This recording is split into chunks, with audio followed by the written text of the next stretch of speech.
내년에 출시를 앞두고 있는 신형 코나는 두터운 위장막 커버로 가려져 있다 보니 기존 코나처럼 보여요. 이런 반응이 많았어요. 분명히 스타리아를 닮을 것으로 예상했지만 두터운 위장막 커버에서는 그 흔적을 찾기 힘들었어요.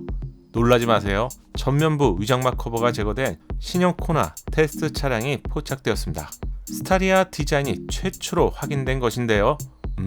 이건 최근에 공개된 쉐보레 이코녹스 EV와 정말 비슷한 느낌인데요. 추가로 실내 핵심이라고 할 수 있는 파노라믹 디스플레이가 작동되는 모습도 처음으로 포착이 되었습니다. 이렇게 되면 외부의 디자인도 최초, 실내의 디자인도 최초라고 할 수 있는데 어떻게 달라지는지 빠르게 알아볼게요.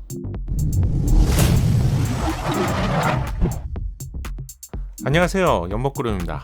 니로와 다르게 유난히 운이 없었던 전기차가 코나라고 할 수 있었는데, 니로와 코나는 부품을 공유하는 사실상 쌍둥이 같은 차량이죠. 단 한 건의 화재 사건도 없었던 니로 전기차와 다르게 코나는 유독 화재 사건 사고가 많았습니다. 니로 전기차는 올해 출시가 되었죠.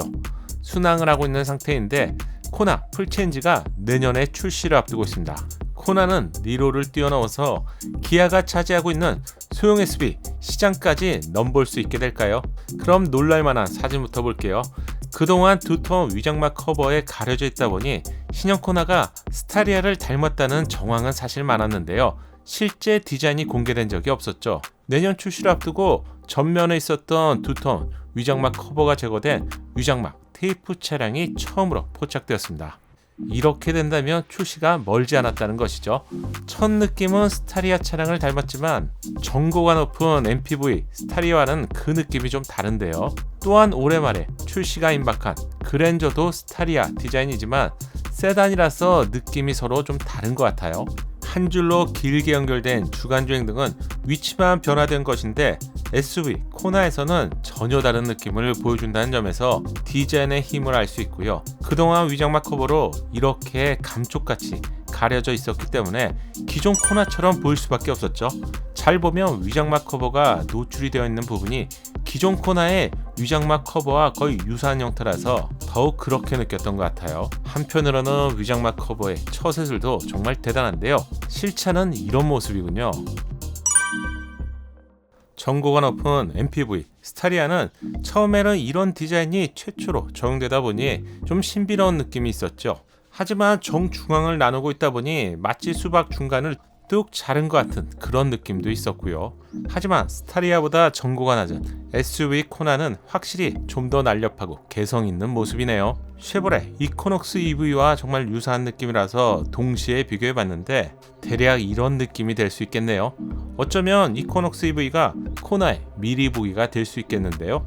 다만 차이점이라면 이코녹스 EV는 그릴 쪽 디자인이 커다란 다이아몬드 패턴으로 감싸면서 시선을 위쪽으로 좀 더 집중하는 느낌이고요. 헤드램프도 중앙 안쪽에 위치하고 있죠. 반면 코나는 헤드램프가 범퍼 좌우 끝에 위치하면서 좀 더 큰 차량 같은 느낌을 받을 수 있네요. 그리고 범퍼 하단부 디자인도 새로운 느낌인데요. 이 테스트 차량은 고급 트림의 차량으로 예상이 되는데 하단 범퍼 쪽 디자인은 물결이나 다이아몬드 또는 벌집 패턴과 같은 모양이 아닌 네모한 마치 픽셀과 같은 그런 디자인이네요. 이건 스타리아에서 본 그런 디자인이다. 선으로 연결이 되어 있지만 점 같은 네모난 디자인이 부각되는 디자인이죠. 최근까지 신형 코나와 관련된 다양한 예상도가 공개되었지만 디테일에 있어서는 기대했던 것과는 좀 많이 다른 느낌이네요. 충전 포트 바로 아래 중간 그릴은 전기차만의 디자인으로 두 줄의 얇은 라인을 삽입했네요. 이번에 처음으로 전면부 디자인의 핵심 디자인 요소인 한 줄의 주간주행 등이 완전하게 파악이 되었기 때문에 이제 거의 디자인을 알아볼 수 있게 되었네요. 대한민국의 훌륭한 금손을 가지신 렌더러 분들이 많죠. 좋은 예상도 기대해 보겠습니다. 위장막 커버가 완전하게 제거되면서 추가로 확인할 수 있는 부분은 바로 충전구의 위치인데요. 니로와 마찬가지로 전면에서 제공이 되네요. 니로 전기차는 그릴 딱 정중앙에 위치하고 있지만 코나는 조금 우측에 위치한 것이 차이라고 하면 차이입니다. 이렇게 전면에서 제공된다는 점은 이 차량이 전기차 전용 플랫폼인 EGMP로 제작이 되지 않았다는 것이죠. 내연기관 플랫폼을 개선했다는 것인데 경쟁 차량인 니로가 출시가 되면서 3세대 플랫폼이라고 소개했기 때문에 아마 코나도 3세대 플랫폼이 새롭게 적용된 것 같네요. 다만 신차가 나오면 하체 영상을 같이 분석해서 알려드리고 있는데 소나타 K5에 적용된 3세대 플랫폼과 소형급 차량에 적용된 3세대 플랫폼은 좀 차이가 있는데요. 이 부분은 출시가 된다면 하체 분석 영상을 통해서 제가 꼼꼼하게 비교해 드릴게요. 후드의 디자인도 커버 부분을 통해서 확인할 수 있는데 파팅 라인을 정확하게 알 수 있네요. 이 디자인이라면 로고의 위치는 아마 여기에서 적용되는 것을 예상할 수 있고요. 이렇게 두터웠던 위장막 커버가 제거된 차량이 처음으로 포착되면서 아마 현재 테스트 차량은 P1에서 P2로 넘어가는 단계인 것 같아요. P2는 양산차 출시를 위한 디자인이 확정되는 단계인데 이렇게 본다면 이 테스트 차량은 양산화에 가까운 차량이라고 할 수 있겠네요. 헤드램프 그리고 새로운 디자인의 휠은 양산차에 아마 그대로 적용될 것 같네요. 이 휠 디자인은 최근에 해외에서 포착된 차량에서도 선명하게 볼 수 있었죠. 이렇게 된다면 후면부 디자인도 지금 완성형일 것 같은데 조만간 두터웠던 커버가 제거될 것 같고요. 새로운 디자인을 좀 더 확실하게 알아볼 수 있을 것 같네요. 전면부 디자인에서 스타리아의 디자인을 처음으로 확인했다면 실내도 최초로 디자인이 확인되었습니다. 실내는 지난 4월에 처음 포착이 되면서 디자인의 방향성을 충분히 알아볼 수 있었죠. P1 테스트 차량으로 예상되는데 계기판과 내비가 하나로 연결된 파노라믹 디스플레이가 적용된 것을 확인할 수 있었죠. 이 디자인이 코나까지 적용된다면 현대차는 최신 차량에 이런 디자인 룩을 모두 적용한 것인데 차량의 급을 고려해 본다면 파격적이라고 할 수 있겠죠.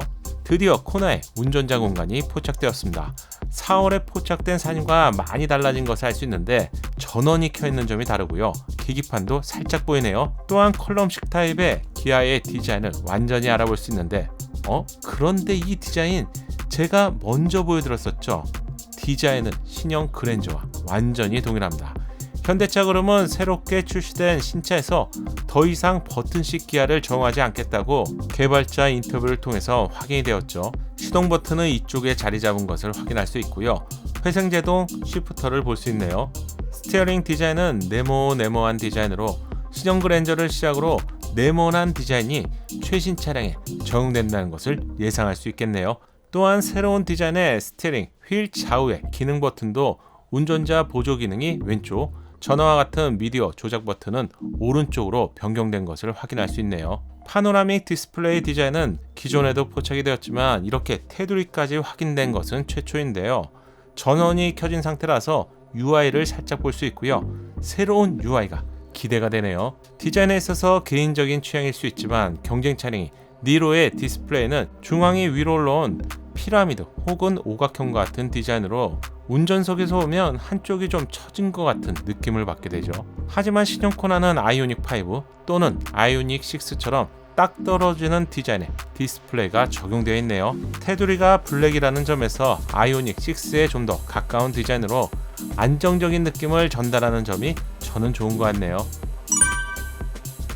송풍구의 디자인도 확인할 수 있는데 히든 타입으로 한 줄로 길게 연결이 되어 있는 제네시스 G80, 팰리세이드 페이스리프트에 적용된 유사한 디자인이 예상됩니다. 이런 디자인은 현대차의 최신 차량에 적용되는데 심플하면서 고급스러운 실내를 연출하죠. 디스플레이 하단 부분을 보면 물리적인 버튼을 볼 수 있는데 기아와 현대차의 차이점이 기아는 미디어와 공조기 조작을 한 번에 작동할 수 있게 구현했죠. 덕분에 심플한 실내 공간을 제공하지만 작동할 때마다 몇 번씩 눌러서 작동을 해야 되기 때문에 취향에 따라서는 좀 불편하게 느낄 수 있어요. 반면 현대차는 공조기와 인포테인먼트의 기능을 서로 분리했기 때문에 좀 더 직관적이면서 빠르게 조작할 수 있다는 장점이 있습니다. 조수석 측면에는 워크인 기능이 적용되는데 코나가 소형 SUV라는 점을 고려해 본다면 편의사항을 포함한 상품성에 있어서는 글로벌 최고 수준이라고 할 수 있겠죠. 풍부한 편의사항을 선호하는 국내 소비자의 취향을 잘 맞추고 있지만 시간이 지날수록 카 인플레이션과 함께 원자재 인상과 더불어서 높아지는 자동차 가격은 신형 코나도 어쩌면 니로 풀옵션과 마찬가지로 거의 4천만 원에 육박하는 가격이 되지 않을까 좀 걱정이 되기도 하네요. 이번 영상에서는 내년에 출시를 앞두고 있는 신형 코나를 만나봤습니다. 전면 위장막 커버가 완전하게 제거되었기 때문에 조만간 후면부 디자인도 동일하게 커버가 제거되겠네요. 알려드려야 할 소식은 많은데 영상이 좀 길어졌습니다. 니러보다 거의 1년 뒤늦게 출시가 되기 때문에 당연히 코나는 좀 더 차별화된 기능을 장착하겠죠. 이 부분은 다음 영상에서 이어서 알려드릴게요. 영상이 도움되셨다면 좋아요로 격려해 주시고요. 신형 코나의 소식을 빠르게 듣고 싶다면 구독과 알림 설정 놓치지 마세요. 감사합니다. 작은 도움이 되셨다면 좋아요 부탁드리고요. 구독과 알림 설정을 통해서 정확한 신차 정보를 빠르게 만나보세요. 감사합니다.